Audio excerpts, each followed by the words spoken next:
حضرت ہود علیہ السلام زندگی کے ایام گزار ہی رہے تھے کہ قوم عاد میں خود عاد کے دو بیٹے شدید اور شداد سطح عرض پر بمقام ملک شام شاہانہ شان و شوکت کے ساتھ ابھرے۔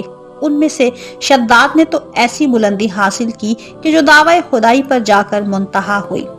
شدید اور شداد دو حقیقی بھائی تھے۔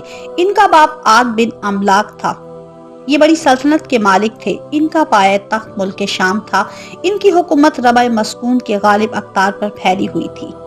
حضرت ہود علیہ السلام شدید کے پاس تشریف لے گئے اور اس سے کہا کہ مجھے خداوند عالم کا فرمان ملا ہے کہ تجھ سے ایمان لانے کو کہوں، اس لیے میں آیا ہوں۔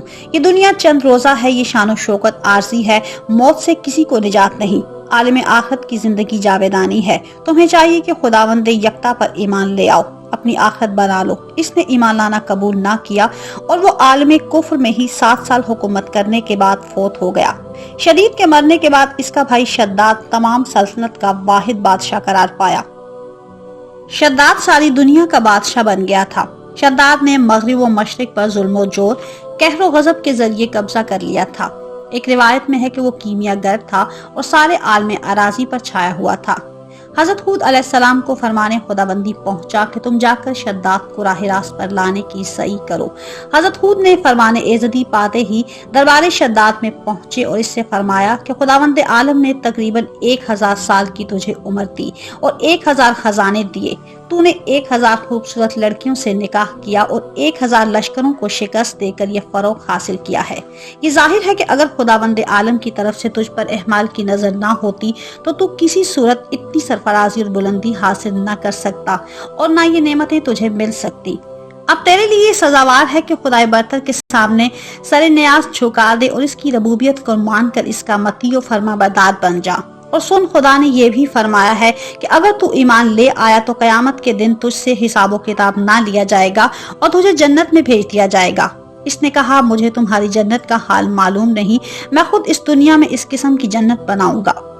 حضرت ہود نے جب شداد کو ایمان لانے کے لیے کہا تو اس نے پوچھا کہ اگر میں اپنی جبروت کے ساتھ تمہارے خدا پر ایمان لے آؤں تو تمہارا خدا مجھے کیا دے گا؟ حضرت ہود نے فرمایا کہ تجھے یہاں جو کچھ دیا ہے اس میں اضافہ کرے گا اور تیرے مرنے کے بعد تجھے جنت میں داخل کرے گا۔ اس نے دریافت کیا کہ جنت کیا چیز ہے؟ حضرت ہود نے جنت کی ثنا و صفت کی اور اس کی تفصیل بیان فرمائی۔ شداد بولا یہ تو کوئی خاص چیز نہیں جس کے لیے میں اپنے جاہ سے ہٹ کر تمہارے مسلک پر آ جاؤں۔ اے ہود، میں نے اس وقت عزم بالجزم کر لیا ہے کہ اسی زمین پر باغ ارم لگاؤں گا اور تعمیر جنت کا گل کھلاؤں گا۔ حضرت ہود پیغام خداوندی پہنچانے کے بعد واپس تشریف لے آئے اور شداد تعمیر جنت کی طرف متوجہ ہو گیا۔ اس نے سب سے پہلے اسباب فراہم کرنا شروع کیا۔ اس کے لیے ضحاک بادشاہ، جس کی حکومت کرگان، خراسان، ہندوستان تک پھیلی ہوئی تھی، نیز ان تمام بادشاہوں کو جو اس کے زیر اثر اور ماتحت تھے، جن کی تعداد 660 یا 400 تھی، لکھ بھیجا اور انہیں حکم دیا کہ جس قدر سونا، چاندی، جواہرات، زبرجد، مرجان، یاقوت، ہیرے، نیز مشک و عنبر، کافور، غرض یہ کہ جو چیز بھی تعمیر جنت کے لیے درکار تھی، سب کے فراہم کرنے اور اسے دارالسلطنت شام میں بھیجنے کا حکم دیا۔ چنانچہ دنیا کے تمام خزانے، تمام دفینے اور تمام جواہرات اور ہر قسم کی خوشبو اور ان کے درخت سب شام میں جمع کر دیے گئے۔ اسباب فراہم ہو ہی رہے تھے کہ اس نے اپنے ارکان دولت سے کہا کہ میرے ہمراہ چلو تاکہ دنیا کے ہر گوشے میں چکر لگا کر دیکھیں کہ جنت کے لیے مناسب کون سا مقام ہے۔ چنانچہ یہ جب اپنے قریبی علاقہ یعنی عدن میں پہنچا تو وہیں فیصلہ کر لیا کہ جنت کی تعمیر اسی جگہ مناسب ہے۔ تعین مقام کے لیے اس نے 18 ایسے افراد کو جو اس کے لیے موزوں اور مناسب تھے اطراف عالم میں روانہ کر دیا۔ وہ لوگ تمام دنیا کا چکر لگا کر جب عدن میں پہنچے تو انہوں نے مقامات پر یہاں کی سرزمین کو ترجیح دی۔ مقام جنت کی تعین کے لیے 100 افراد متعین کیے گئے تھے۔ اسباب کے فراہم ہونے اور مقام کے تعین کے بعد شداد نے 3000 ایسے ماہرین فن کو مہیا کیا جن کے ہر فرد کے تحت 100 مزدور معین کیے گئے۔ پھر نہایت وسیع و عریض چہار دیواری بنائی گئی جو بلندی میں سر بفلک تھی۔ اس دیوار میں ایک اینٹ سونے کی اور ایک چاندی کی لگائی گئی۔ پھر اس کے اندر ایک عجیب و غریب قسم کے باغ کی تعمیر و تشکیل کی گئی جو سونے سے بنایا گیا تھا اور تمام جواہرات اس میں ٹکے ہوئے تھے اور وہ اس طرح ٹانکے گئے تھے کہ ان کا نکالنا دشوار تھا۔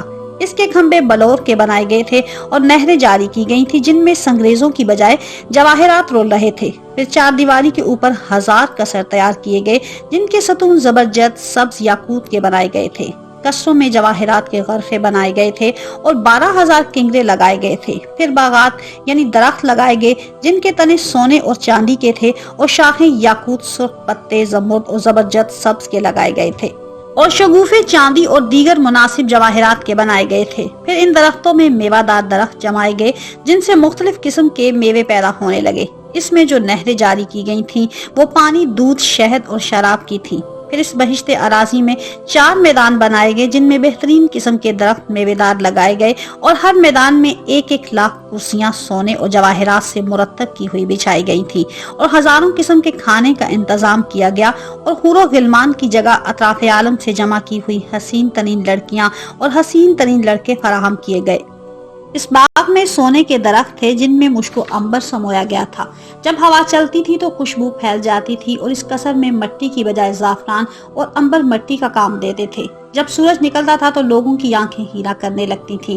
اس جنت کی بلندی 300 گز تھی اور اس کی تیاری میں 300 سال لگے تھے۔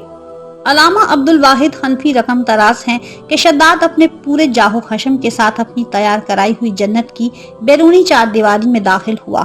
اس کے ہمراہ جو لوگ تھے ان میں سے 200 خصوصی افراد اس کے ہمراہ ان 4 میدانوں تک چلے گئے جو پہلی 4 دیواری کے اندر تھے۔ شداد ان کو وہاں چھوڑ کر ایک شخص کو ہمراہ لیے ہوئے جنت میں داخل ہونے کے لیے آگے بڑھا۔ جب ڈیوڑی کے قریب پہنچا تو دیکھا کہ ایک شخص کھڑا ہے۔ پوچھا تو کون ہے؟ اس نے کہا میں ملک الموت ہوں۔ کہا تو یہاں کس لیے آیا ہے؟ اس نے کہا تیری روح قبض کرنے۔ شداد نے کہا مجھے اتنی مہلت دے دے کہ میں اپنے گھوڑے سے نیچے اتر آؤں۔ اس نے کہا خدا کا حکم نہیں، غرض یہ کہ اس کا ایک پاؤں رکاب میں تھا اور ایک ڈیوڑی پر، کہ اس کے بعد جبرائیل علیہ السلام نے ایک مہیب آواز بلند کی جس کی وجہ سے اس کے تمام ہمراہی فوت ہو گئے اور بہشت شداد زمین میں غائب ہو گئی۔ اس جنت شداد کو باغ ارم اس لیے کہتے ہیں کہ شداد نے اس کا نام اپنے دادا ارم بن سام بن نوح کے نام پر رکھا تھا اور یہ جنت خدا سے سرکشی کے طور پر بنائی گئی تھی۔